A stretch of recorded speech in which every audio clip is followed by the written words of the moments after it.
This is the Argent Wealth Management September to October 2024 market view, and this is Matt Saper-Rastusha, the Chief Investment Officer. At Argent, our differentiation is our deep knowledge and practice of tax, estate planning, and investments under one roof. Connect with us on various social media sites at Argent Wealth. So let's start with the conclusion. The fall, the season, especially September, tends to be a weak time of year. So seeing some volatility in September is quite common. But recession odds remain low and inflation continues to dissipate. The Fed has ammunition if the economy does start to decline faster than expected. Technical or stock market-based indicators signal that the bull market will continue. So fall is the weakest time of year. If you look at this chart, you can see that September is the only month with meaningfully negative returns on average since 1928. Going to the economy, if we look at credit conditions, which is a very important barometer for how healthy the economy is, can businesses and consumers get loans to expand their business or buy a home or build a business to help the economy grow, and credit conditions are actually improving. You definitely see this line declining if a recession was more imminent. As you can see with the shaded areas, it starts to decline. So that's a very healthy signal.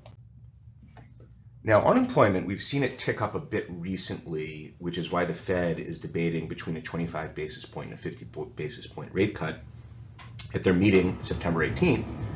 But if you look, there's still one job opening, a little over one job opening per unemployed available. And this come down from, it's all-time high since 2000, but still well above the average that we've seen through history. So the labor market's still relatively healthy, in my opinion. And consumers are in very good shape. You can see that the debt service ratio, how much of their income goes to pay down debt, is much lower than the mean. And you want to see this really start to tick up meaningfully if consumers were getting themselves into trouble, which means they would have, from a debt perspective, meaning they'd have less discretionary money to spend. And we're really not seeing that. We're seeing it kind of steady and even come down a little bit in the last year or so. And we look at credit card delinquencies. Those too are very much below historical averages and trending down, not up. And consumption is 70% of GDP, so you're seeing these signals that the consumer remains healthy, and we're going to see more of those in this chart back. Despite the consumer remaining healthy and spending, CPI is on a downward trajectory. The overall CPI number is 2.6. That's not bad. It's not the 2 the Fed wants, but certainly, 2.6% a year inflation is not unhealthy. In the latest report, shelter, transportation service, and food away from home had the highest month-over-month increases. Well, if you own a home and it's going up in value, that has positive wealth effects. Food away from home and transportation are often elective expenses. So this dovetails with what we're seeing in other data, which is the consumer remains strong. And the Fed has ammunition. So the federal funds rate is 5.25 to 5.5. And that leaves plenty of room for the Fed to decrease rates if the economy falls faster than expected. Now, if they decrease rates, mortgages get cheaper, business loans get cheaper, everything gets less expensive. That should spur or buttress the economy. Right now, the investors are pricing in a 66% chance of a 25 basis point rate cut on September 18th and a 34% chance of, a 50 basis point rate cut. 34% chance. So we'll see what happens.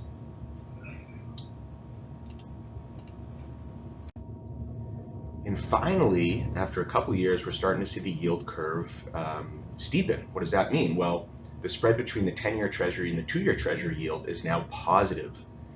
Historically, when the spread is between 0 and 1.5, as it is now, it's just over 0, the stock market advances 10.33% on average, and that's from like 1975 or so. So really, it's a signal that the economy is healthy, and therefore stocks tend to do well in that situation. And so another positive signal from the bond market. And we're seeing positive signals from the stock market. On August 19th and August 23rd, 90% or more of stocks were above their 10-day moving average. Historically, going back to 1980, 40 out of 42 times the stock market is positive by an average of 15.23% a year later. And on 7/16, 55% of stocks were at new highs. This level was almost reached again on August 30th. Historically, when 55% or more of stocks are at 20-day new highs, the market has been up 28 out of 29 times by an average of 15.75% a year later. And now turning to fiscal and monetary policy. When monetary policy is accommodative, as it is likely going to be going to 2025, the stock market does best. In fact, it does best actually when fiscal policy is restrictive and monetary policy is accommodative. So we're looking at two presidential candidates. Both actually have stimulative platforms they're running on. Why wouldn't you run on a stimulative platform? Trump's probably more so than Harris.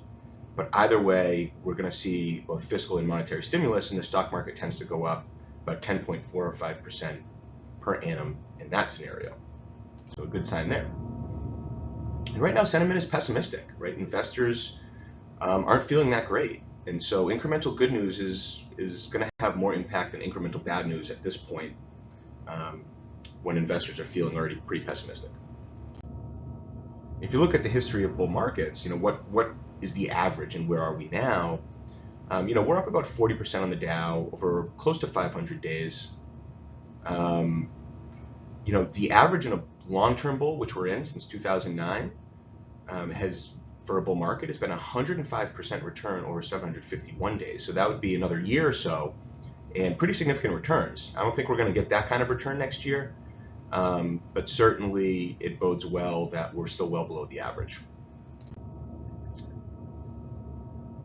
And if you look at presidential sentiment, historically investors think that if you have some pessimism for the president, it's actually not bad for markets. The market's up about 10.3% per annum when investors aren't feeling good about the president. Why is that? Well, typically, when investors aren't feeling so great, it's because the economy still has room to improve. And if the economy has room to improve, it means that we're still growing, that there's more likely a chance that we're going to grow. When investors feel great about the president, it's likely because the economy has done so well that the Fed needs to cool it.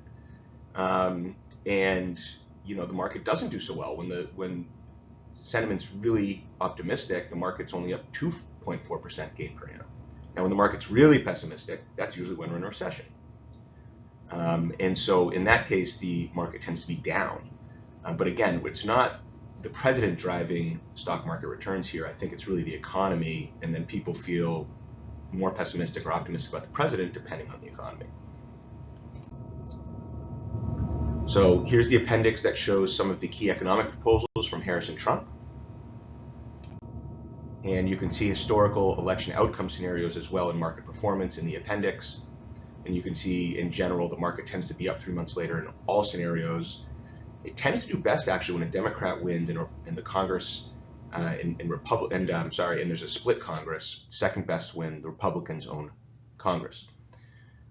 So thank you for listening and appreciate your time.